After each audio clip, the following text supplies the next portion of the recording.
En la hoja diagrama IMC se calcula el diagrama de interacción de un muro de mampostería confinada. En la NTC, cuando se obtiene la resistencia flexocompresión en el plano del muro, se permite usar dos métodos. El primero es el método general de diseño y el segundo es el método optativo. En los diferentes ejemplos que hemos realizado, se ha utilizado esta metodología, donde el diagrama de interacción se obtiene a partir de unas expresiones simplificadas. En el método general de diseño me dice que la resistencia a flexión pura o flexocompresión en el plano de un muro confinado con elementos externos o internos se calcula con base en las hipótesis de la sección 418 y la resistencia de diseño se obtiene afectando la resistencia nominal por el factor de resistencia indicado en 4163. Si nos vamos a la sección 418, me dice que, bueno, aquí se indican las hipótesis para la obtención de la resistencia flexocompresión. Y me dice que la determinación de resistencia de secciones de cualquier forma sujetas a flexión, carga axial o una combinación de ambas se efectúa con un criterio de resistencia flexocompresión con base en las hipótesis siguientes. La mampostería se comporta como un material homogéneo. La distribución de deformaciones unitarias longitudinales en la sección transversal de un elemento es plana. Los esfuerzos de tensión son resistidos por el acero de refuerzo únicamente. Existe adherencia perfecta entre el acero de refuerzo vertical y el concreto mortero de relleno que lo rodea. Y la sección falla cuando se alcanza en la mampostería la deformación unitaria máxima con presión que se toma igual a 0.003. A menos que ensayos en pilas permitan obtener una mejor determinación de la curva de esfuerzo de formación de la mampostería, esta se supondrá lineal hasta la falla. Y en la sección 4163 se indica la forma en que se va a obtener el factor de reducción, que va a depender del nivel de deformación unitaria del último lecho de acero que está en tensión.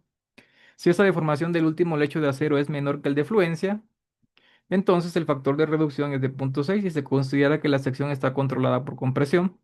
Si esa deformación es mayor a ETY más 0.003, este factor es de 0.8 y la sección se considera controlada por tensión, mientras que si estamos en este intervalo, pues se considera una zona en transición o un elemento con comportamiento en transición y se hace una interpolación entre 0.6 y 0.8 a partir de esta expresión de aquí.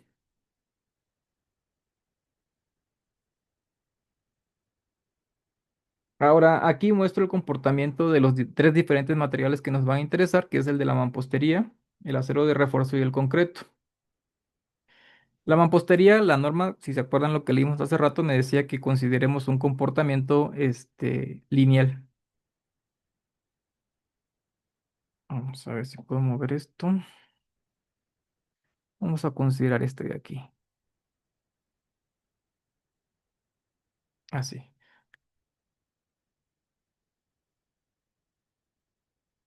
Donde aquí estaría asociado a un valor de 0.003, que es el de la falla, y a esto le corresponde un valor de FM. ¿De acuerdo? Este es el comportamiento que me dice la norma que debo considerar en mi análisis.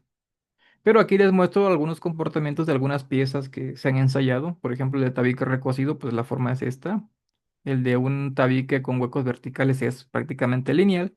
Y el de un tabique tipo rejilla extruido, pues prácticamente también es lineal. Pero la hoja considera este comportamiento, el de la línea roja, lineal hasta la falla con 0.003 y FM en cuanto a esfuerzo. El acero de refuerzo, el comportamiento, vamos a llamarle el más cercano a la realidad, es de este estilo. Sin embargo, es común siempre usar un comportamiento elastoplástico, un comportamiento de este estilo, con una pendiente del módulo de elasticidad antes de llegar a Y, el de fluencia, y luego si excedemos una deformación mayor al de fluencia, pues simplemente ya la fuerza es constante con Fy. Este es el comportamiento que usa la hoja, elastoplástico. Para el concreto, se utiliza este comportamiento de aquí. Ese corresponde a, a un concreto no confinado, donde la curva de esfuerzo de formación se da a partir de esta expresión de acá. Depende del valor de FC. Acuérdense que el valor de FC es el que ya conocen. Es la resistencia que se especifica de diseño del concreto o la resistencia de diseño que siempre especificamos para el concreto y está asociada a un valor de E0 que para concretos normales es de 0.002.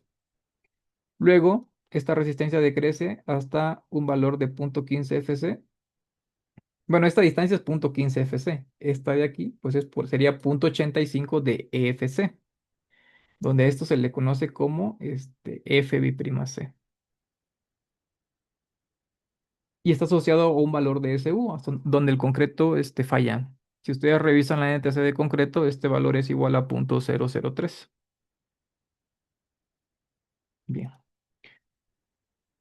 Ok, entonces aquí les muestro algunas imágenes. Esto lo pueden encontrar en el libro de edificación de mampostería de las MIGUE.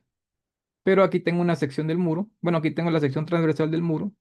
Y simplemente el diagrama de interacción se obtiene proponiendo diferentes valores del eje neutro o profundidad del eje neutro, que es la variable C. Se hace un barrido de esa C.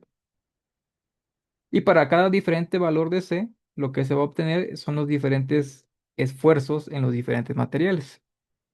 El esfuerzo en las fibras o en los lechos de acero, los esfuerzos también en estos lechos de acero, los esfuerzos en el concreto y los esfuerzos en la mampostería, que sería esta zona de aquí. Bueno, pero antes de pasar a los esfuerzos, aquí me omití un paso. Antes de pasar a los esfuerzos, lo que se hace primero es calcular la deformación, diferentes deformaciones unitarias de los diferentes materiales. Cuando se propone el valor de C por triángulos semejantes, se obtiene las diferentes deformaciones unitarias de cada material. El del acero, que sería estas deformaciones unitarias, el de la mampostería, que sería esta zona de aquí, y el del concreto, que sería esta zona de acá. Una vez que ya se conocen esas deformaciones unitarias, entonces ahora sí, en función de los diferentes comportamientos que explicamos acá, por ejemplo, si uno ya conoce la deformación unitaria de las diferentes, o de los diferentes castillos, pues uno puede entrar aquí y calcular el esfuerzo que le corresponde. Perdón, sí, el esfuerzo que le corresponde. En el caso de la mampostería que dijimos que era lineal, pues una vez que conocemos el esfuerzo en la mampostería, pues uno, no. En el caso de la mampostería que el comportamiento es lineal, una vez que conocemos la deformación unitaria, entramos a esta gráfica y entonces ya obtenemos el valor de esfuerzo que le corresponde. Y en el acero pasa lo mismo.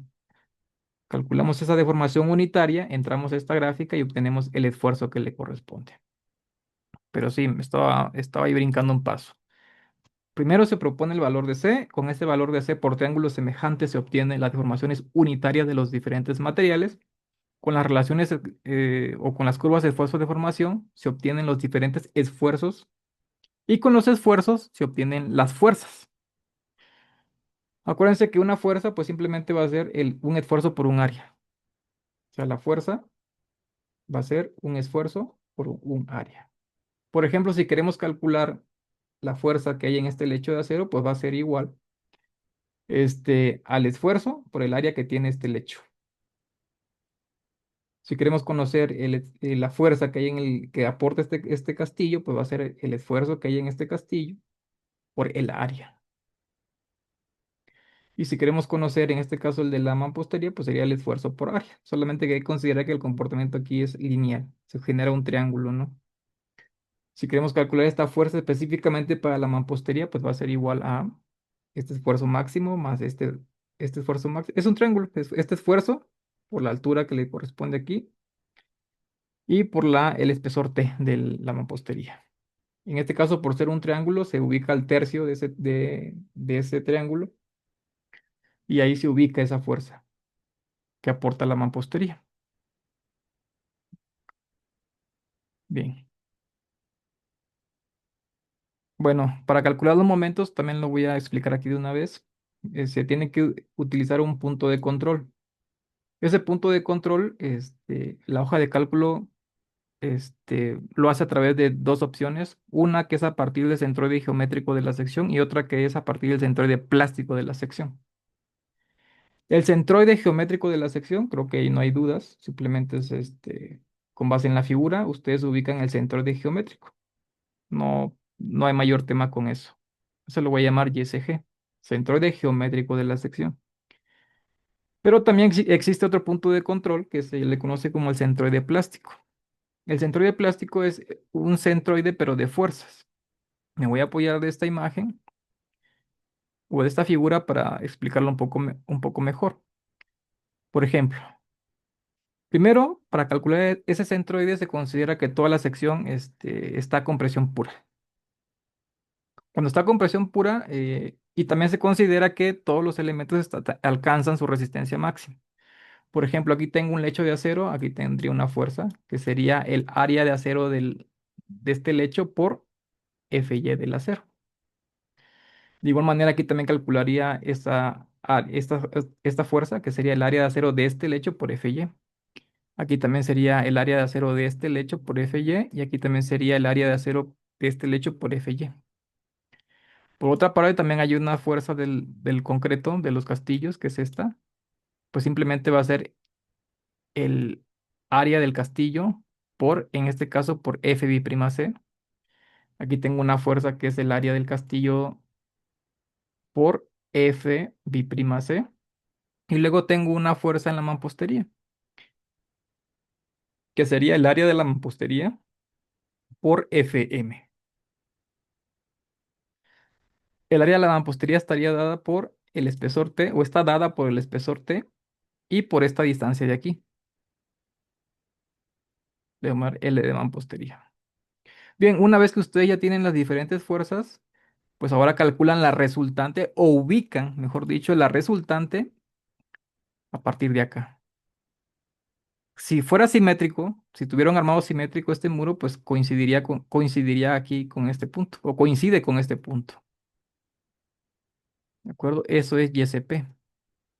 Es la ubicación de la resultante de fuerzas del muro. Bien, vamos a hacer este ejemplo. Tenemos este muro de mampostería. Vamos a irnos a la hoja de cálculo.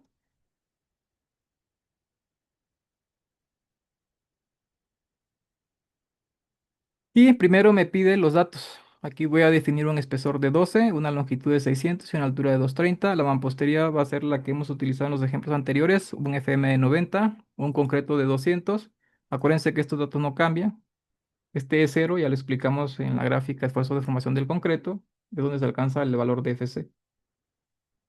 Este tampoco cambia. El acero de refuerzo es de 4200, el FY. Aquí se explica cómo se calcula el factor de resistencia. Aquí se verifica la relación altura-espesor del muro. Y aquí se obtiene el factor de reducción por los efectos de excentricidad y de Beltier, como lo hemos manejado en los diferentes ejemplos. Aquí me pide que, bueno, aquí me dice que se calcula el diagrama de interacción en el plano del muro. El diagrama de interacción se obtiene con base en las hipótesis de la sección 418 de la índice de mampostería. Aquí me pide que ubique los diferentes castillos. Si me voy a la figura, aquí voy a ubicar los castillos. Primero voy a ubicar el centroide de cada castillo. En este caso tengo tres castillos. Y voy a ubicar respecto a la fibra extrema superior esta posición. Este sería el YK1, que en este caso, si el muro tiene una distancia aquí de 15, pues aquí le corresponde, perdón, 7.5 centímetros. El siguiente castillo está justo a la mitad, pues la distancia de aquí hasta acá, pues va a ser de 300. Y el último castillo, pues sería la distancia que hay de aquí hasta acá, y pues sería 600 menos 7.5, me da 592.5. Esa información me la llevo acá a la hoja de cálculo y la coloco aquí. 75, 300 y 592.5. BC es el ancho que tiene cada castillo. En este caso, de acuerdo con el ejemplo que estamos haciendo, es de 12 centímetros para los tres castillos. HC, así como se ve en la figura, es esta dimensión. Para los tres castillos vale 15 centímetros. Pues aquí serían 15 centímetros. Bien, ahora viene la ubicación de los diferentes lechos de acero de refuerzo longitudinal. Es algo muy similar con lo que hicimos con los castillos. Vamos a tener que ubicar cada diferente lecho del acero de refuerzo. Y después, una vez que los ubiquemos, aquí tenemos 6 lechos, vamos a tener que ubicarlos respecto a la fibra extrema superior. Para el primer lecho lo ubicamos desde acá y esta distancia corresponde a 311 centímetros. La distancia que hay de aquí para acá al lecho es de 11,89. La distancia que hay de acá hasta acá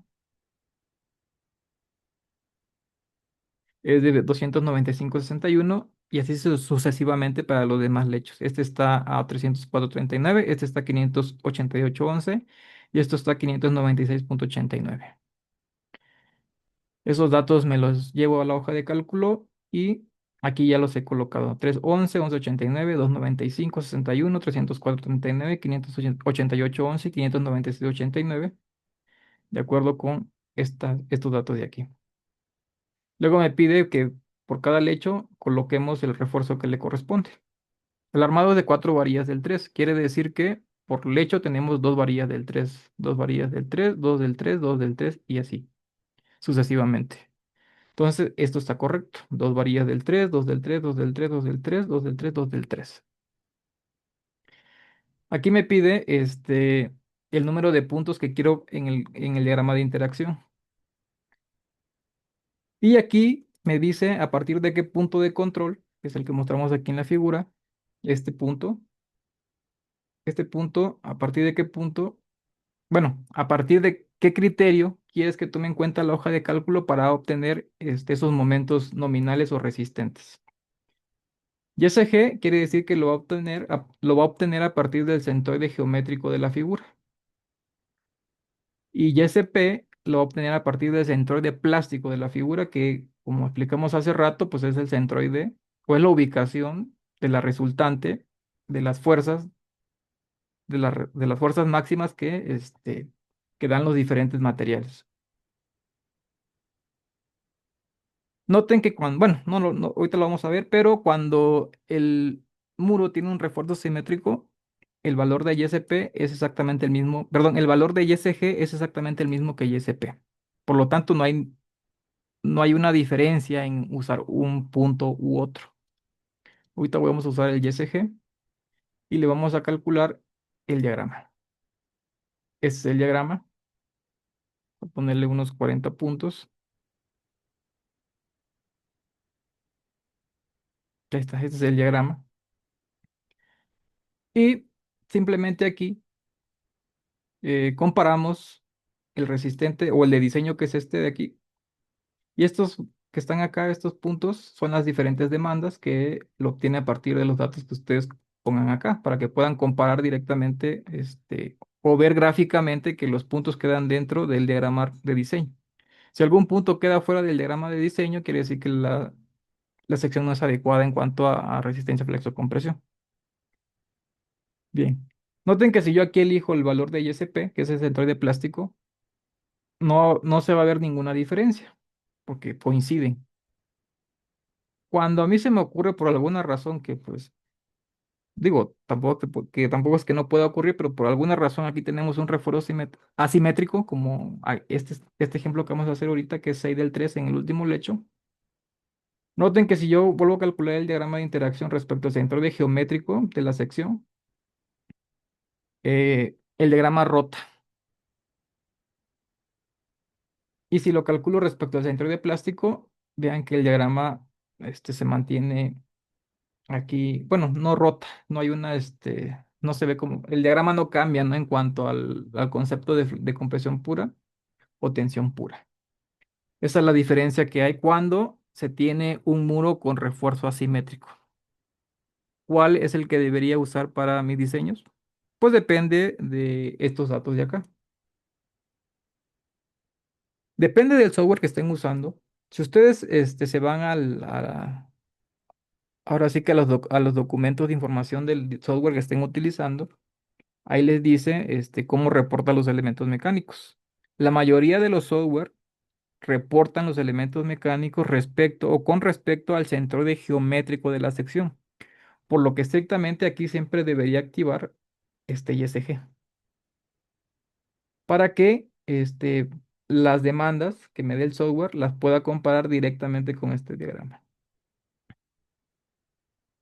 Si ustedes no quieren hacerlo así, pues pueden ustedes usar el centroide plástico, solamente que de acuerdo con este ejemplo, tendrían algo así. Déjenme aquí dibujar rápido algo. Este sería el muro. Noten que aquí está el centroide geométrico y aquí está el centroide plástico. Existe una excentricidad. Este es el geométrico y este es el plástico. Si ustedes calculan para un muro con refuerzo simétrico el diagrama de interacción y lo hacen con respecto al centroide plástico, y luego se van a su programa de análisis y el programa de análisis les reporta que esos elementos mecánicos están con respecto al centroide geométrico. Entonces ustedes al momento de análisis, que les da el análisis, deben sumarle o restarle este momento que genera la carga axial y por la excentricidad que se genera ante los centroides geométrico y plástico. Este sería el momento último. El momento de análisis, más o menos, depende de cómo tengan ahí el caso en particular que estén analizando, por la carga axial, por la excentricidad que se genera. Por eso le decía que es más sencillo calcularlo respecto al centroide geométrico, porque ahí no tengo que hacer nada. Allí puedo comparar directamente el diagrama de diseño con las demandas. Pero les digo eso para que ustedes decidan qué es lo que quieren hacer en su diseño. Aquí lo regreso con 2 del 3. Y cuando tenemos un refuerzo simétrico, ahí no importa respecto a qué punto quieren calcular su diagrama. Bien, con eso se termina la explicación de esta hoja.